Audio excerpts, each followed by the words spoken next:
vamos começar, então, propriamente o curso, né? Então, a mecânica quântica, não é? Ela tem várias maneiras de ensinar. A gente pode fazer pelo ponto de vista histórico, que é o mais normal, relatar o que aconteceu ao longo de uma seta temporal, né? Eu tenho feito isso, muitos livros têm feito isso, mas tem outras maneiras de contar a mecânica quântica, que eu acho também bem interessante, como é a do livro Sakurai, que começa a mostrar a mecânica quântica de maneira mais simples, ou seja, a gente vai ver depois que o estado físico de uma partícula, ela pode ser representada num espaço vetorial, né? Vocês já conhecem espaços vetoriais. E espaços vetoriais têm várias dimensionalidades. A principal dificuldade da mecânica quântica é que começa com espaço vetorial, dimensionalidade infinita, né? Porém, para exercitar a mecânica quântica é mais fácil começar com espaços vetoriais de dimensionalidade finita, né? E aí tem livros que começam, ou seja, com espaços vetoriais com dimensão infinita até chegar em dimensão infinita, que é onde está a mecânica quântica mesmo. Tá, então vamos começar do ponto de vista histórico, né? Ou seja, ela surgiu. Eu vou fazer uma pequena revisão da Física 4 na próxima aula, mas aqui só dizer de uma maneira, porque, ou seja, de uma maneira um pouco mais ou seja, de um pouco mais assim didática, que ela começou mesmo, então, foi em 1925, né? Começou pelo Heisenberg e depois foi aprimorada no mesmo ano pelo Born e pelo Jordan. Tá? E basicamente ela surgiu no mesmo ano também pelo Schrödinger. Então foi uma coisa impressionante que aconteceu nesse ano de 1925, né? Que a mecânica quântica surgiu de duas maneiras completamente diferentes, né? Uma do ponto de vista muito matemática, né? Ou seja, a ideia do Heisenberg foi generalizar a mecânica clássica, trocando números por matrizes, né? De alguma maneira, o Heisenberg sabia que a mecânica clássica tinha seus problemas, mas ela também tinha suas virtudes, né? Então, ele tentou generalizar, e uma das generalizações que se faz em matemática, por exemplo, é trocar números por quantidades que não comutam, né? Os números comutam, né? 3 vezes 5 igual a 5 vezes 3, mas matrizes A vezes B não é B vezes A. Então, foi uma evolução bem matemática que aconteceu, né? E que não fez muito sucesso na época, né? Mais tarde que fez mais sucesso essa mecânica matricial de Heisenberg. A versão que vocês conhecem um pouco vindo da Física 4 é a parte ondulatória, ou seja, começou com o postulado de de Broglie, mas só que o de Broglie ele deu a ideia genial, né? Ou seja, que existe uma onda que governa o movimento das partículas, né? E deu o comprimento de onda, mas ele não conseguiu desenvolver muito a teoria. Então foi o Schrödinger, logo em seguida, que era um físico um pouco mais experiente, né? Pegou a ideia do de Broglie e conseguiu fazer a mecânica quântica. Né? Isso acontece bem na física, que os jovens dão as ideias, o de Broglie era novo, mas o jovem falta um pouco de experiência, né, para desenvolver a ideia, e a pessoa mais experiente, né, ela geralmente não tem ideias, mas consegue, então, entender melhor as ideias dos jovens e transformar em algo mais concreto. Então, esse tipo de coisa aconteceu bastante na física. Então, tá, então teve essas duas versões, né, a versão de Heisenberg e a versão de Schrödinger, né? O próprio Schrödinger depois escreveu um artigo em 1926, para quem sabe alemão, isso aqui está dizendo sobre a relação entre a mecânica quântica de Heisenberg, Born e Jordan com a minha. Isso é um paper de Schrödinger. Eu gosto de mostrar isso porque é algo bem assim interessante colocar no título qual é a relação de tal coisa com a minha, né? Isso aqui tudo é meine, isso é com relação a minha, né? Em alemão. Bem, mas a mecânica quântica que a gente vai ver, ela foi de novo formatada pelo Dirac. Então, foram listas de Dirac. Então, essa é a principal coisa que vocês vão ver nesse curso, é a mecânica quântica pelo formalismo de Dirac. E pelo formalismo de Dirac, ele consegue unificar a mecânica quântica matricial, a mecânica quântica ondulatória. A gente vê que é só uma questão de representação de uma mesma coisa. Então, é bem bonita a mecânica quântica de Dirac. Ele não ganhou o prêmio Nobel por essa reformulação, o Dirac ganhou o prêmio Nobel pelo desenvolvimento da teoria quântica relativística para um elétron. Tá, então, então esse formalismo de Dirac, ele é super bonito, né? E sendo que essas duas mecânicas quânticas, elas estão embutidas lá, são simplesmente outras representações da mesma coisa. Então, só existe uma mecânica quântica. Depois ela foi reinventada de novo, anos mais tarde, pelo Feynman, e de novo foi demonstrado que essa versão do Feynman é exatamente a mesma versão de todas. Então, só existe uma mecânica quântica com diferentes representações, não é nem versão, é representações. Tudo é a mesma coisa, são só diferentes roupagens, na verdade. Tá aqui, então, claro que o Schrödinger ganhou o prêmio Nobel, anos mais tarde, por esse trabalho, né? E esse trabalho, ou seja, esse tipo de problema, que é resolver o átomo de hidrogênio, né? Isso acho que vocês fizeram em Física 4, mas de qualquer maneira nós vamos fazer aqui, que é resolver o átomo de hidrogênio usando a mecânica quântica e mostrar que dão as energias corretas e, portanto, as séries espectrais todas corretas, no caso do átomo de hidrogênio. Tá, então, foi um paper bem interessante do Schrödinger, que além dele propor a nova teoria, ele resolveu para o átomo de hidrogênio. Já o Heisenberg, quando ele desenvolveu a teoria quântica, ele não conseguiu fazer a conta para o átomo de hidrogênio. Ele fez só para o oscilador harmônico. Anos mais tarde, o Pauli fez, então, a conta para o átomo de hidrogênio também, no formalismo de Heisenberg. Tá? Então, interessante é que, diferente da relatividade, porque na relatividade a gente tem um superstar, ou seja, é o Einstein. Né? Então, vocês já viram um pouco em relatividade, física 4, tudo gira em torno do Einstein, todas as ideias foram do Einstein, ele é o superstar. Mas já na quântica, não. Tem vários atores, também estrelas, né? Mas não é um único só. Tá? Então, tem vários atores na mecânica quântica, né? Eu já falei um pouco deles. Né? Então, esse aqui é o Heisenberg. O Heisenberg, depois do Breaking Bad, perdeu agora a sua identidade. Se vocês procurarem Heisenberg, vocês não vão ver a foto do Heisenberg, vocês vão ver a foto do cara do Breaking Bad. Qual é o nome dele? Walter, né? Walter alguma coisa. Tá? Depois o outro é o Schrödinger, né? Esse aqui, então, é o Born. Walter Watt, exatamente isso, né? Watt, tá? Então, tem certas coisas que se perderam. Por exemplo, Android, se vocês procuram na internet, não é mais aquele Android, aquele robozinho, né? Agora não, agora é um sistema operacional. E Heisenberg agora não é mais o Heisenberg, é o cara do Breaking Bad. Né? Coisas da internet. Tem o Dirac, tem o Bohr, né?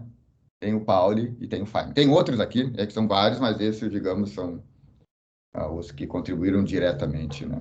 O próprio Einstein contribuiu para a teoria quântica, como a gente vai ver, né? O efeito fotoelétrico, né? Explicação do fotoelétrico. Tem o Planck, que não está aqui, não está aqui o Planck.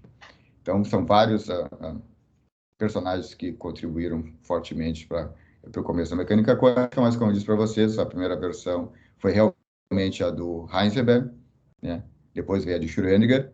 A de Schrödinger era mais fácil de entender, porque a de Heisenberg era uma versão matricial. Na época, o pessoal não entendia que eram matrizes, né? Até o Heisenberg demorou para entender que aquilo que ele estava fazendo a conta era uma matriz. Foi o Jordan que disse, olha, isso é uma matriz. Para ver, naquela época, acho que no ensino médio não se ensinava matriz, não sei, mas o pessoal não conhecia matriz. E a versão de Schrödinger, não, é de equações diferenciais, e mesmo naquela época dos anos 20, né? Todo engenheiro sabia que era uma equação diferencial e uma onda, tudo. Então, por isso que logo fez sucesso a versão ondulatória, que é a versão que a gente vai começar agora. Direitinho é a versão ondulatória.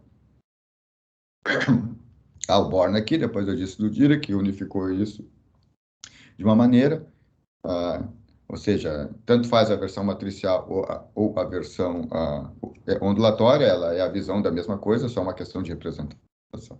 Tá aqui o Bohr, o Pauli e o Feynman. O Feynman, a versão da mecânica quântica de Pauli é muito bonita, eu vou tentar falar um pouquinho para vocês quando estudar a teoria de graduação, dependente do tempo. É super bonito o modo de que, ou seja, que ele vê o mundo, né? Ou seja, como é que a gente consegue, vendo o mundo dessa maneira, entender a mecânica quântica. Né? Então, é bem bonita a versão do Feynman. Para isso, eu só vou falar com vocês, a gente não vai fazer nenhuma conta na versão do Feynman. Tá? E eu sempre gosto de colocar essas duas frases, né? Porque Se vocês não entenderem, não se sintam tão culpados, né? Porque depois dessas frases, dá para ver realmente que ninguém entende mecânica quântica mesmo, como a gente vai ver agora no finalzinho da aula, né? Eu vou mostrar para vocês. Que do ponto de vista da interpretação, ainda, seguramente a gente pode dizer que nem o Feynman diz, que ninguém entende, né? Mas o que se faz, mas por outro lado, executar, fazer conta de mecânica quântica, todo mundo entende, todo mundo faz, e é a teoria do ser humano, ou seja, que o ser humano criou que tem mais triunfo, né? É a teoria mais bem-sucedida que um ser humano, um ser inteligente conseguiu conceber. A gente tem duas grandes teorias na física, e a mecânica quântica, que explica o reino microscópico, de uma maneira que até agora não se conseguiu ver nenhum problema. Ela consegue explicar tudo, e como disse para vocês, ela consegue explicar vários itens da tecnologia. Até vai ser um dos primeiros trabalhos que eu vou pedir para vocês de peso um é relatar 5 pontos do dia a dia onde a mecânica quântica é essencial. Tá? Só vou dizer 2 e 5 pontos: tela de celular, câmera de celular, mas tem os outros, tem vários pontos. Então, eu quero que vocês relatem 5 pontos onde a mecânica quântica está no nosso dia a dia. Tá? Então, ela está lá, a gente sabe as contas, mas a interpretação filosófica, como eu vou comentar um pouco, né? A verdadeira interpretação ainda está aberta. Então, por isso tem essa frase do Bohr, né? Se tu não está confuso com relação à física quântica, é porque tu realmente não entendeu. Tá? Quando tu realmente tu entende, tu nota os problemas. Né? E o Feynman, que diz a frase mais emblemática, que se fosse dito por qualquer outra pessoa, a gente poderia até duvidar, mas dito pelo Richard Feynman é uma coisa impressionante, né? Ele diz que ele pensa que seguramente ninguém entende mecânica quântica. Tá, então vamos tentar entender da onde vem esse problema de entendimento e depois vamos deixar esse problema de entendimento para o final do curso, tá? Então aqui só vou mostrar, vou dar um flavor, né? Da onde está o problema da interpretação, né? E depois a gente esquece esse problema, né? Que até tem um físico famoso chamado foi David Mermin, né? Que disse que a famosa frase "Shut up and calculate", ou seja, cala a boca e calcula, né? Isso porque há 20, 30 anos atrás, muita gente se questionava da interpretação e não queriam fazer as contas, né? Então, tem essa frase famosa, que hoje é politicamente incorreta, por sinal. O que existe é uma teoria sensacional que explica tudo, que a gente sabe fazer as contas, né? E que vocês vão entender essas contas e que vocês vão usar em diferentes cursos da física e da engenharia. Vocês vão usar isso para entender várias coisas, né? Computação quântica, criptografia, N coisas, né? Mas o entendimento filosófico, né? Ele, ele, você tem muita coisa para pensar ainda. Tá. Então, para entrar nesse processo, né? Porque agora, então, é isso que eu falei, pessoal. Isso, não sei se eu falei para vocês. As aulas são síncronas e elas são restritas a 1 hora, tá? Porque eu acho que falar mais que 1 hora no modo remoto, né, é algo muito cansativo, né, para todos, né? Principalmente para vocês. Eu, por mim, ficava 2, 3 horas falando, né? Mas vamos então fazer em torno de 1 hora. Aí eu paro onde eu estiver, respondo as dúvidas e próxima aula, tá? Essa aqui é a ideia do curso, tá? Então, estamos já com 9h10, então tem mais 20 minutinhos. Vamos lá, então. Tá? Então, vamos começar com a pedra fundamental de qualquer teoria da física, que é o estado físico de uma partícula, tá? Então, o estado físico é como está essa partícula, tá? Você sabe responder como é que está uma pessoa? A pessoa está bem, né? Está com febre, então, como está? E uma partícula, como é que está uma partícula? Do ponto de vista clássico, ela está num lugar e com uma dada velocidade. Isso é chamado estado clássico, né? Então, o estado clássico está aqui uma partícula, ela está ali com uma dada velocidade. Então, para entender um estado clássico, qualquer criança de 5 anos, imagino, consegue entender. Porque tem só dizer para a criança, ela está ali, que ela está parada, ou ela está ali, ou está em movimento, com uma dada velocidade. Tá? Isso é como está a partícula. Tá? Ou seja, como está a partícula não nada a ver com a carga da partícula, com a massa da partícula, não. Isso são outros atributos da partícula, né? O estado, como é que ela está, depende da posição dela e da velocidade dela. Tá? E então, se ela está num dado ponto, né? Num dado ponto, e se eu faço a sucessão temporal, então eu tenho a ideia da trajetória da partícula, que é a sucessão temporal da sua posição, tá? Pego, tá? Eu na aula jogo um giz, aqui não dá para jogar um giz, né? Então vocês imaginam uma bola, né? Indo para o gol, né? Então é a sucessão temporal da posição da bola, e isso é chamada trajetória, tá? Então na trajetória tem a posição em cada instante do tempo e a tangente de cada posição, tem que trocar de mouse, que não é tão bom para fazer desenhos. A tangente de cada ponto é a velocidade, tá? Então, a trajetória clássica, o estado clássico, ele é definido para cada tempo, né?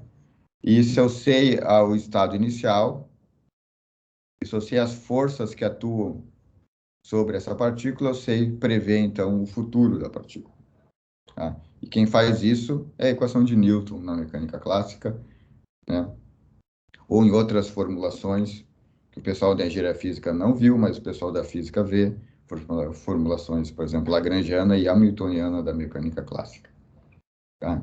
Então, essencialmente, é simples, eu sei a posição e a velocidade, eu sei calcular a futura posição e a futura velocidade. A equação de Newton é uma equação de segunda ordem, precisa de duas condições iniciais, da posição e da velocidade. Tá? Então, com isso, sem isso é para uma partícula, claro, isso é a pedra fundamental. Na verdade, na vida, no universo, existem mais partículas, então se aplica a cada partícula. Mas aí, então, tem que conhecer que a força que atua em cada partícula. Tá? Desse ponto de vista, se diz que a mecânica clássica é puramente determinista. Tá? Eu, em princípio, se eu conseguir pegar a posição de todos os átomos de vocês, né? Todas as velocidades dos átomos de vocês, né? Em princípio, né? Se eu sei a posição, se eu pego o estado de cada átomo de vocês, e se eu sei as forças que atuam entre os átomos, eu resolvo as equações de Newton num super, mega, hiper computador e consigo determinar o futuro de vocês, tá? Então, em princípio, claro que na prática é impossível, né? Obviamente, né? Mas em princípio, eu poderia determinar o futuro dos sistemas físicos, né? Na mecânica clássica. Existem vários poréns que eu não posso fazer isso. Alguém pode me dizer algumas coisas que acontecem, por que que eu não posso determinar? Ou seja, por que que isso na prática é impraticável? Ou seja, na vida normal isso nunca vai ser possível, mesmo se não existisse a quântica? Alguém sabe? Alguém poderia dizer no chat por que que isso seria impossível de se determinar o futuro, né? Sabendo as condições iniciais?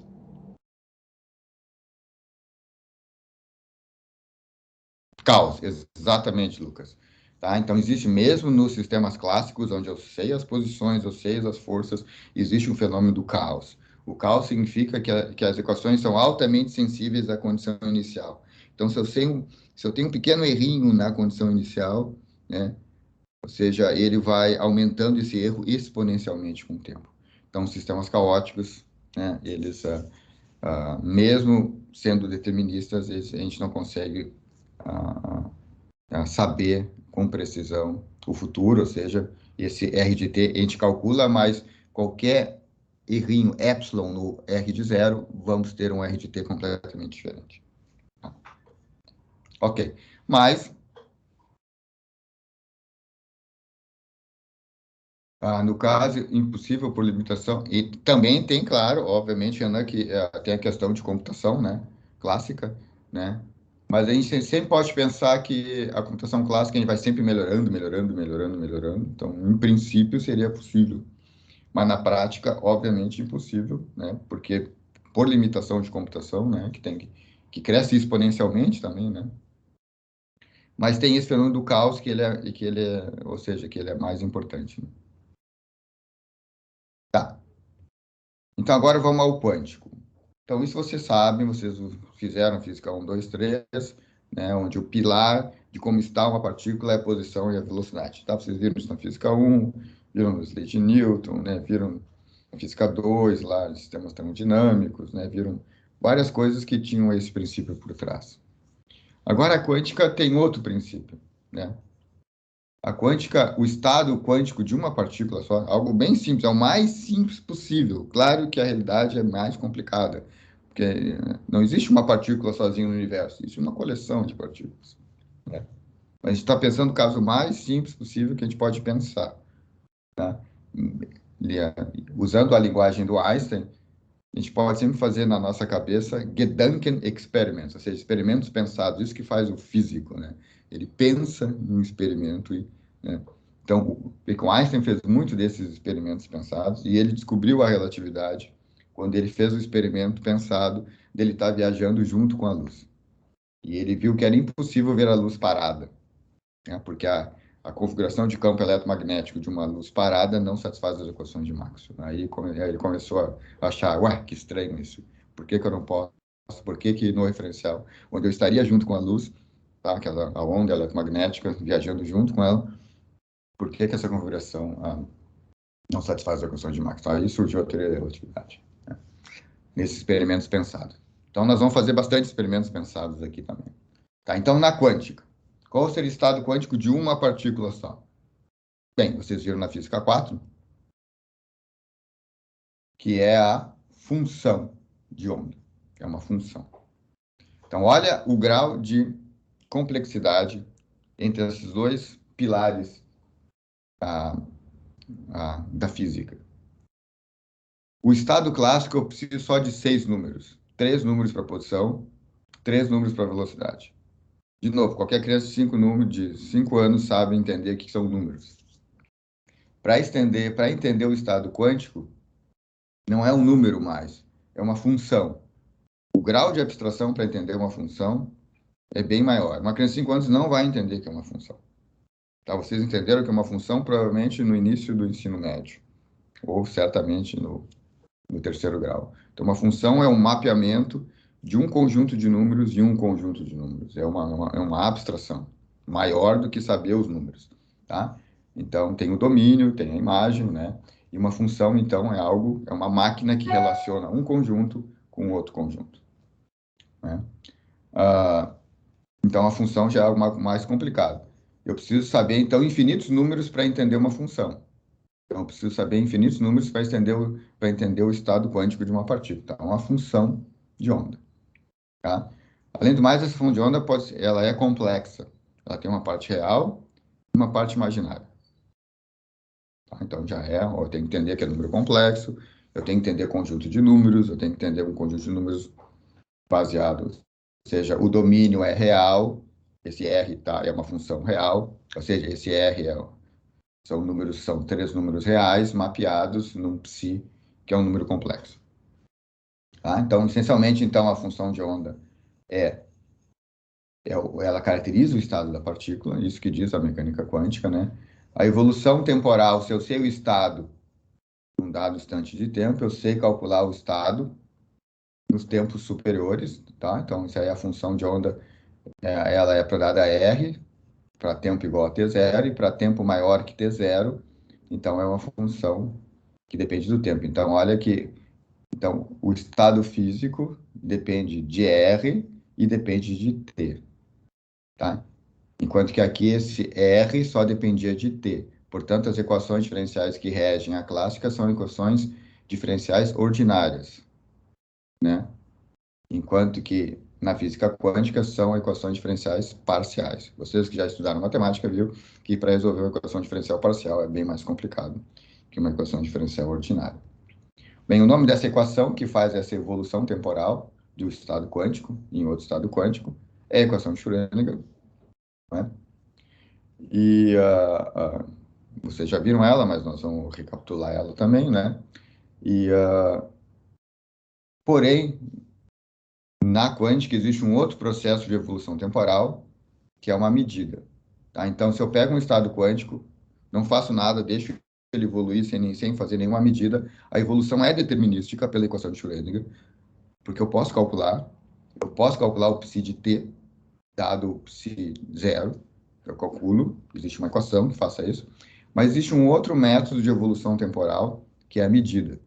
Ou seja, se eu faço uma medida, o sistema colapsa, ou ele troca rapidamente dessa função para uma outra função, de uma maneira abrupta. Tá? E esse é um ponto bem interessante da mecânica quântica, que é muito usado nas tecnologias, né, na computação quântica, na criptografia, essa mudança abrupta, sem algoritmo, sem maneira de descobrir 100% para qual função ela vai. Tá? Depende do resultado da medida. Tá? Então, essas são as duas características diferentes do estado quântico do estado clássico. Tá? A primeira característica é essa descrição para uma função.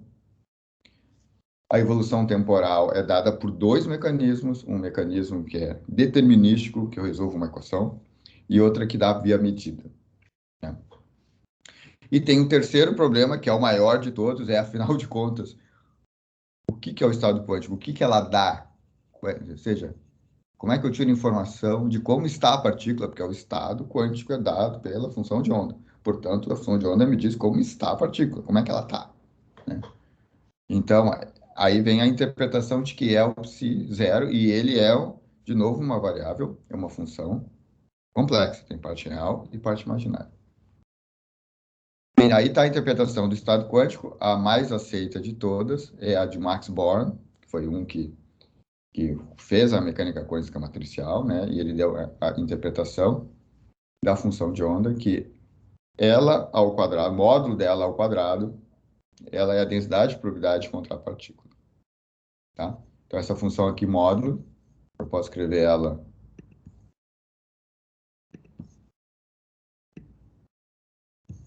consigo escrever? Psi vezes psi conjugado. Tá? Então, esse é o módulo ao quadrado de um número complexo, é o número vezes o seu complexo conjugado, e a interpretação é que ela é uma densidade de probabilidade. Tá? Aqui que é uma densidade de probabilidade, por exemplo, em uma dimensão, se eu integrar de A a B, é a probabilidade de encontrar a partícula entre A e B. Então, está aqui essa curva de densidade de probabilidade, né? Então, dá entre A e B, a partícula tem uma dada probabilidade de estar entre A e B, então é exatamente isso. Tá? Então, a integral é a probabilidade e sem a integral é a densidade de probabilidade. Tá? Muito parecido com densidade de massa, né? Tem o ρ, é uma densidade de massa, a integral do ρ vai dar a massa, né? Então, qualquer densidade tem essa característica. Tá? Então, e só a função de onda, ela é dita amplitude de densidade de probabilidade. Tá? Qual o problema dessa interpretação? O problema dessa interpretação, está aqui, tá aqui a curva de densidade, né? Ainda um dos nossos probleminhas, ou seja, eu vou dar bastante atividade computacional para vocês em Python, né? É outra atividade da disciplina, vários exercícios serão em Python e vai ter exemplos, né? Vai ser basicamente usando o Jupyter, que é né, que, para quem não conhece, pode pedir ajuda para mim ou para um colega, mas eu vou preferir que os exercícios, as atividades, os trabalhos que sejam feitos em Python, né, disponibilizando o notebook para todos, né? Por exemplo, uma das atividades será calcular a densidade de probabilidade. Então, está aqui a densidade de probabilidade. Essa curva aqui, ela tem que ser definida positiva, né? E ela de fato é, porque se é um número vezes o quadrado dela, sempre é positivo, né? Calcular a média, aqui a média, calcular o desvio padrão. Então, esse tipo de atividade pode ser facilmente feita pelo Python, fazer essas curvas. Mas tem uma coisa que eu não consegui, que ainda que vocês fizessem, até seria um desafio, é como eu faço esses gráficos de densidade. Ainda não vi uma maneira fácil no Python de fazer gráficos de densidade. Estão vendo? O gráfico de densidade são vários pontos, de tal maneira que quanto mais denso, maior a chance de encontrar a partícula, quanto mais afastado, menor a chance de encontrar a partícula, mais rarefeito. Né? Então, fazer esse gráfico no Python ainda não vi como. Isso vai ser uma das atividades de vocês tentarem fazer esses gráficos no Python. Esse aqui, obviamente, é simples, né? Não tem nenhum problema. Tá? O principal problema dessa interpretação é a palavra probabilidade. Por quê? Porque antes da mecânica quântica, a probabilidade era usada no campo da estatística, para dizer, no fundo, uma falta de conhecimento. Quando eu não tenho conhecimento, eu falo em probabilidade. Tá? Então, probabilidade de acontecer algo, né? Então, é quando eu não sei. Se eu soubesse, não precisava fazer probabilidade. A probabilidade de chover amanhã é 10%. Tá? Se eu falo probabilidade, é porque eu não sei. Então, probabilidade, até olhar, vai lá na... cadê o conceito? Se olhar na Wikipedia, probabilidade, ela tem a ver exatamente com a dúvida, a incerteza, né? E colocar essa palavra no estado físico incomoda muita gente. Porque probabilidade é algo que eu não sei. Como é que eu posso... Então, no fundo, eu não sei como está a partícula. Né? Isso é muito forte. É muito forte. Então, colocar no estado, no pilar fundamental, a palavra probabilidade é algo muito forte, né? E até agora não passa na goela de muita gente, né? Então, tudo bem, funciona tudo, mas, pô, isso tinha que estar logo na pedra fundamental, essa palavra, porque, afinal de contas, a probabilidade é quando eu não sei. Quando eu não sei as eleições, eu calculo, faço uma pesquisa eleitoral e calculo as probabilidades. Agora, depois que foi feita a eleição, eu sei o que aconteceu. Não tem mais probabilidade.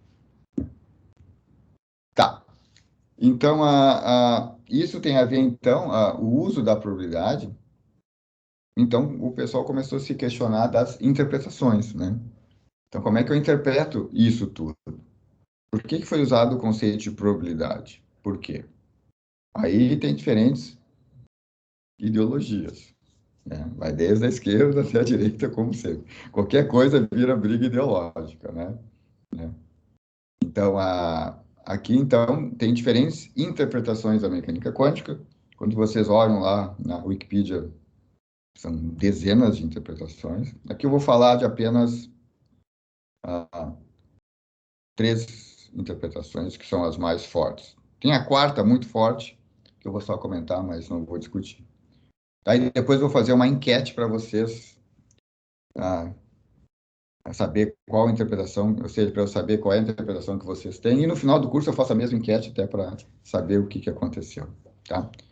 Então, para saber o que vocês pensam, né, qual é a interpretação que vocês têm, para saber o que vocês acham disso, né?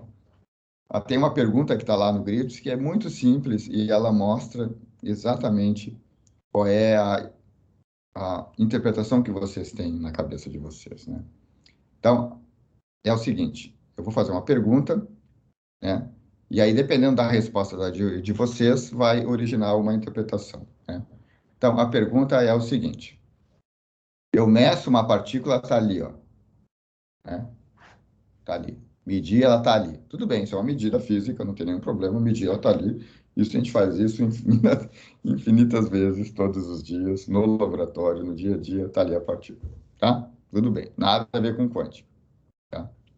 Agora sim, eu posso fazer essa pergunta. Onde estava essa partícula imediatamente antes dela ser medida? Onde é que ela estava? Resposta um: estava no lugar que ela foi medida. Resposta 2: não estava em nenhum lugar. Foi a medida que fez com que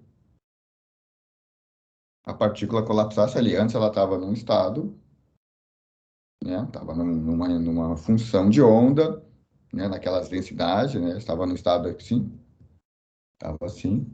E quando eu fiz uma medida, foi um dos pontos que eu medi lá, tá? Então, essa interpretação um é dita interpretação realista. Se eu medir ela lá, é porque ela estava lá. Isso é realista. A interpretação 2 ela estava ela não estava em nenhum lugar, né? E foi a medida que forçou com que ela fosse lá. Então, ela estava em qualquer lugar, estava numa nuvem de probabilidade e, pum, quando eu medi, ela estava lá, tá? Então, essa é chamada interpretação ortodoxa da mecânica quântica. O que é a interpretação ortodoxa? A mecânica quântica diz isso e eu vou acreditar nisso piamente, tá? Como um ortodoxo cristão ou ortodoxo muçulmano que está escrito lá na Bíblia ou no Alcorão interpreta piamente, cegamente, tá? Então a gente vai ver os postulados da mecânica quântica, esse está no postulado, que é o colapso. Quando é medida o estado de uma partícula, ela colapsa de um para o outro, tá? Então, por isso se fala ortodoxo, que é uma interpretação que se está escrito, é isso, tá? E tem a interpretação que não tem sentido essa pergunta. Ah, para que eu vou perder tempo com isso? Isso nunca vai ser descoberto. Isso é papo de bar, né? Quando vamos tomar uma cerveja lá, a gente fica discutindo isso. Mas na prática isso é bullshit, é bobagem. Não serve para nada. Então essa interpretação é dita interpretação agnóstica, tá? O agnóstico é acredita ou não acredita e não quer saber por quê. Tá? Tem os agnósticos ateus, os agnósticos religiosos, né? Acredita em Deus ou não acredita em Deus, por exemplo. E nunca essa questão vai ser resolvida, então não perco tempo com isso. Essa é a interpretação agnóstica. Tá? Então, e tem outras, tem mais 20 aí, né? Uma que eu não coloquei aqui, que é a interpretação dos muitos mundos. E essa está ganhando força na física, né? Que existem vários mundos paralelos, né? Então significa que ela estava em algum lugar, em algum mundo paralelo. Então são vários, muitos mundos, então sempre ela está em algum lugar, em algum mundo paralelo. E a mecânica quântica me dá uma média dos muitos universos. Essa é a interpretação dos muitos mundos que começa hoje. Antes eu fazia a piada dela, mas agora, de repente, ela não é tão maluca mesmo. Tá, então, mas tem várias desse tipo, várias interpretações, tá? Então, eu vou fazer uma enquete agora, ver se eu consigo lembrar como é que eu faço uma enquete para saber qual é a interpretação de vocês. Então, deixa eu ver como é que eu faço aqui a enquete.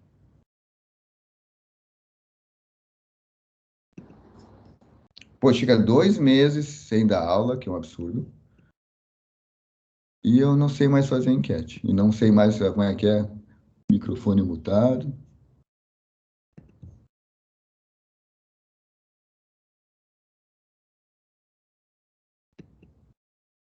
Deixa eu ver se eu consigo fazer uma enquete aqui.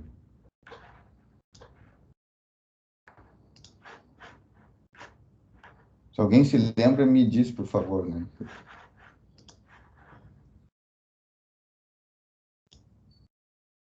Aqui eu consigo. Já achei a maneira. É que esse computador que eu tô em dois computadores, pessoal, um aqui e outro aqui.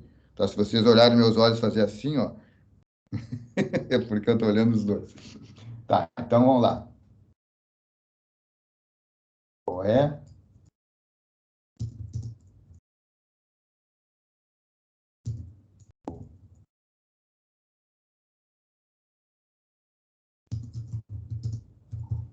Qual é a sua interpretação?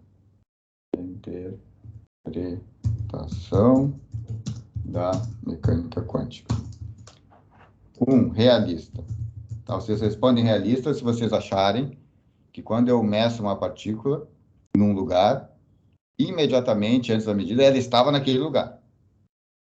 Tá?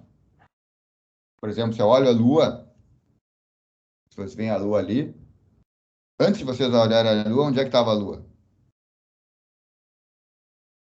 Ali, não é? A segunda é a ortodoxa, é a medida que faz. Estamos dizendo para a Lua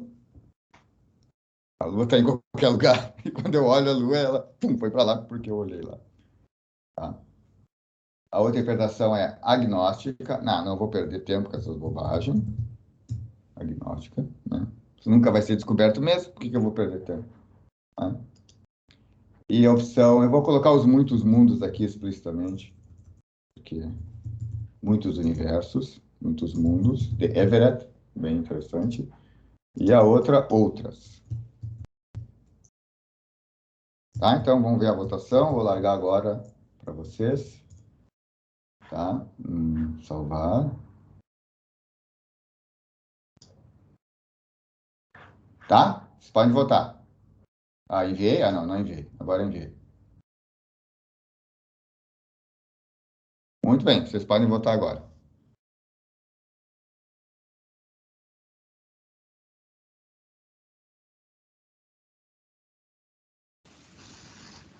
Professora, não tô vendo enquete. Ah, não veio enquete ainda? Também não tô vendo. Vamos ver aqui. Ela fica na página do grupo, não é no chat. Tá no geral. Vocês têm que ir no chat geral, exatamente. Beleza. Rodrigo, sobre o caótico, não tem nada a ver com caótico essas interpretações, né? Em princípio, até o caos quântico é algo mais interessante, é algo mais simples que o caos clássico, né? Em muitos sistemas quânticos se consegue resolver o caos quando se quantiza o sistema. Tá? Então, todo mundo está vendo, estão votando. Somos 40 e poucos, vamos ver se todo mundo vota.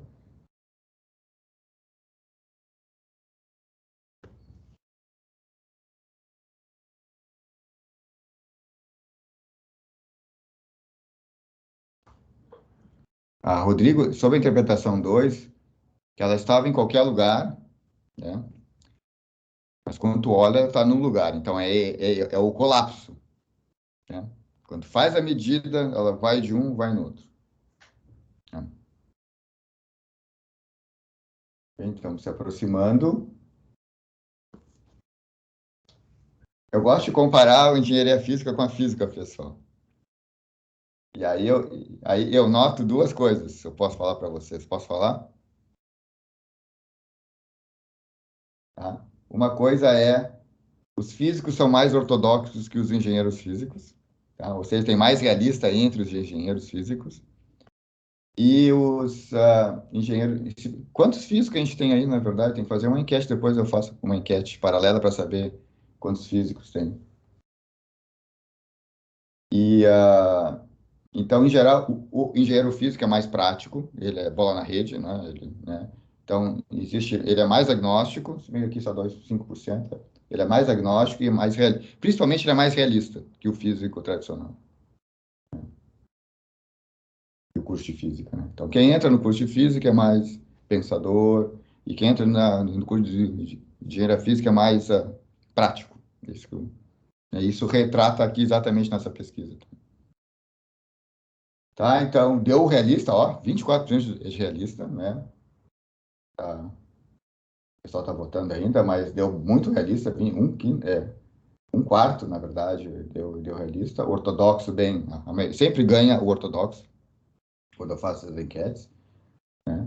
O agnóstico, até que tem pouco, uma vez que eu tinha muito mais, e os muitos, bem essa. E as outras, depois eu vou querer saber quais são as de vocês, quem disse outras, né? Tá? Eu vou fazer mais uma enquete aqui só para ver quem é da física e quem é da engenharia física.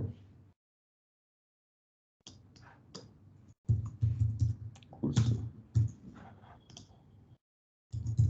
Engenharia Física. Tá, mais uma para votar?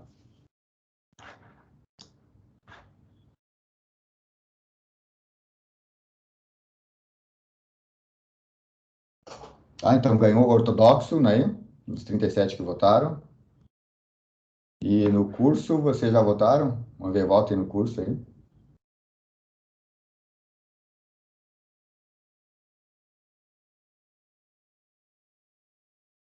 Pô, tem bastante física, pessoal. Nossa, bastante mesmo. A maioria, claro, é engenharia física, porque esse curso é da engenharia física. Nós temos uma boa parcela de físicos, né? 37% aí, né? 36%. Uma boa parcela de físicos. Falta um votar ainda? Mas tudo bem, tá? Dá para ver que é. Tá? Então, voltando aqui, já quero terminar, que eu já ultrapassei a 10 minutos. Só para terminar, então, aqui. Tá? Se a interpretação 1 estiver certa, pessoal, pode ser que ela esteja. Então, quer dizer que a mecânica quântica é incompleta. Por quê? Por que que ela não me diz, então, por que que ela usa a probabilidade? Se ela estava lá antes de eu medir, por que que ela usa uma probabilidade para dizer isso?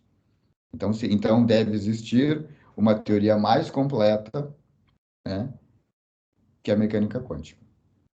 E a mecânica quântica seria uma espécie de mecânica estatística dessa teoria mais completa. Assim como tem na física clássica, tem a mecânica clássica, a mecânica estatística, e a mecânica estatística usa estatística em cima dos estados clássicos, né? Não tem nenhum problema usar estatística, não tem nenhum problema usar pesquisa eleitoral, né? Dizer que é o ramo da estatística, é um ramo consolidado, né? Não tem nenhum problema usar em cima das leis físicas, né? Então, o que diria um realista, não, a mecânica quântica tudo bem, funciona, é joia, ó, excelente, show de bola, mas tem algo mais fundamental que não foi descoberto. Essa é a teoria, essa é a visão do realista, né? A visão ortodoxa, essa é, a maioria dos físicos é ortodoxa, né? Porque é mais fácil seguir o que está nos postulados, entendeu? E seguir o algoritmo, né? Como vocês programam em Python, vocês seguem, vocês não questionam as regras do Python, vocês executam as regras do Python. Então, mesma coisa para o físico, executa as regras da mecânica quântica e se tem um colapso e deu, e pronto. O problema da interpretação ortodoxa é exatamente essa. Is, is the moon there when nobody looks? Entendeu? Tem? E a pergunta não tem sentido físico, é campo da metafísica, é a posição agnóstica, e nós vamos ver no final do curso, eu não vou falar mais nisso agora, no final do curso a gente vai ver que a única posição que está provada que está errada é a agnóstica. Porque o John Bell mostrou em 1964 que sim, é possível estimar, é possível medir esse tipo de pergunta, fazer experimentos que mostram esse tipo de coisa. Então, isso é o grande argumento do John Bell, né, que a única posição a mais confortável, né, que cá entre nós, é a melhor posição, é a agnóstica. Não sei, nunca ninguém vai ficar sabendo, não vou perder tempo com isso. Mas é a única que está demonstrada que está errada, tá? De todas as possíveis interpretações. Então, essa está errada. Sim, a gente pode ter informação, isso não é a área da metafísica, é a área da física.